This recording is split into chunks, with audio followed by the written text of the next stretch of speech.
look at this. There's tulips coming.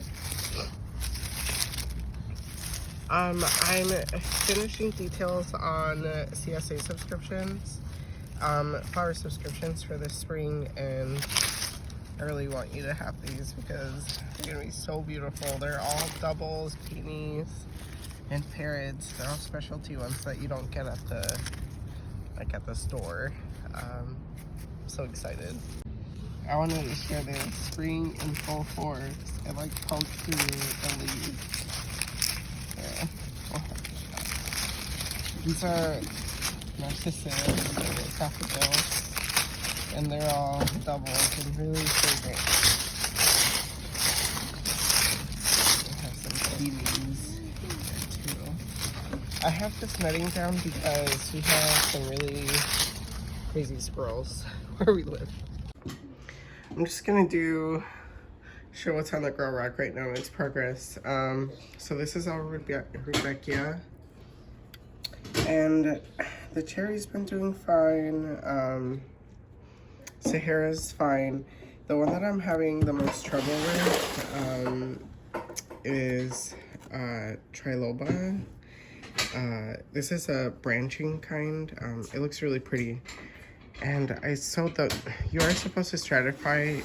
I did, maybe not long enough. I don't know, and the instructions said you have to like take it outside and chill it, and it just felt like a lot of work. So I wanted to see what happened if I just sewed it, which is not great. The other Rebecca that I'm having trouble with is Cherokee. I stratified that one and I stuck it back in the fridge to see what happened. So here I have, this is just chalk, a chalk marker. It like comes off really easy, but it's nice to just see at a glance instead of reading the tag. Okay, so here I have, this was started later February. So more Black Eye Susan, Rebecca. I did start some Echinacea, Purple and White Swan. Salvia, that one really took off, and Yarrow. I heavily sowed this and I'm not seeing the germination that I wanted to, but I'm giving it some time because there's some little ones coming. And here I have some purple poppies that a friend shared with me, and I'll share about that in a second. And this is a second succession of Lysianthus. I used the rest of my seeds because pelleted ones don't do very great stored. But the story with these poppies is she sent them to me. She's living in Utah, but I think the seeds started in maybe Iowa. Anyway, I heavily sowed them in a cup. Kind of like this. I'm doing the same thing with Icelandic poppy because I've just had really bad experiences growing them. I've never been able to get like past this stage, but now I have. Anyway, so I just sprinkle them in here, and then I just make sure they're moist every morning with a very soft mist.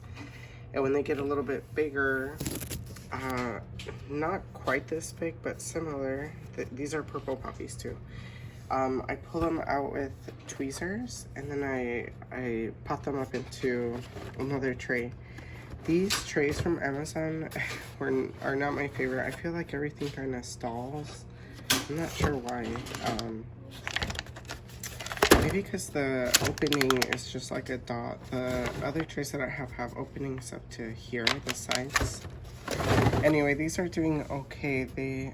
I can tell they struggled. We have some that didn't make the transplant, but most of them did. Anyway, from those, whatever ones didn't fit in this tray, they went in the one down there. But these are doing really good. They're like an inch, getting to 2 inches. So they're doing pretty good. These were kind of stunted. I'm not sure why. Okay, so there's the poppy, and I just sowed some tomatoes, peppers, eggplant, marigold, all the heat lovers. I don't have any germination on that yet. And here's more of the Lysianthus trays. These were started, I think, January 16th or 14th. But they have some really, really good growth on them. I do kind of baby them just to make sure they don't, they're not bad when they're this big. Maybe like almost an inch in diameter. Sorry, my kids are rough. Anyway, they do pretty good. The one that I've had the most success with is the Voyage Green. This one's doing good. I still have some like of the seeds that were coming up, so I'm just pouring in like a tablespoon of water in the morning on those so they don't dry out. But they're doing really good.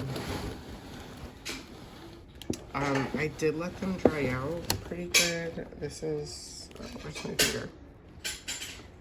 It's not crunchy, but bottom watering really, the cells really wick up that moisture and keep everything nice and...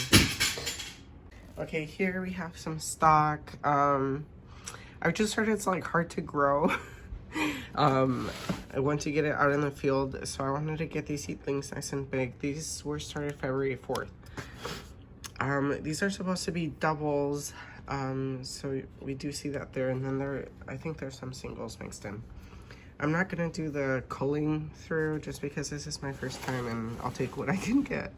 And these are more pansy Swiss mix. And the coleus is taking off. I love the little red leaves. I'm gonna have to separate these, but I have to figure out where I'm gonna put them because I don't have a lot of space anymore. Okay, and these are snapdragons that I started the 15th. I'm seeing some germination. I don't know if you can see right there. They're doing pretty good. They're on the heat mat right now. I'm waiting for about like 80% germination and then I'll be able to take them off. But buying these, I got 2 of the 20 by 20 heat mats, and so I'm able to have 4 trays germinating. So that's been really nice. And then this is just like asparagus and lemon seeds that my kids and I planted. Okay, so this is probably like a rookie mistake, but I don't know yet because the season is not over. Here I have the foxglove is fine. It's doing really good. It's putting on a lot of growth. I'm only fertilizing once a week on Fridays with that watering. And these are all dahlia seedlings. I'd say the majority of them are watercolor or water lilies from a mix that I got from Select Seeds, and then maybe a third of them are floret ones. The floret ones I had really bad germination with, but in general, growing dahlias from seed, there's low germination anyway. But these are doing really good. They're like, I think the biggest one is like 5 inches, and these are all like 4 inches. I do have a fan going, so to prevent disease. But these I might pot up to like the deeper cells just so the roots and the tuber can get growing. I don't know what these will look like. It's the Choice Beast mix. And then here, just some dill and lemon basil growing. I do have a south facing window, so we're very blessed that way. And this is a white knight. It's growing good. I don't know if it'll fit in here, but that's my little tour for now. And next I'll be starting some of the hotter annuals like celosia, amaranth, and that. And I'm so excited.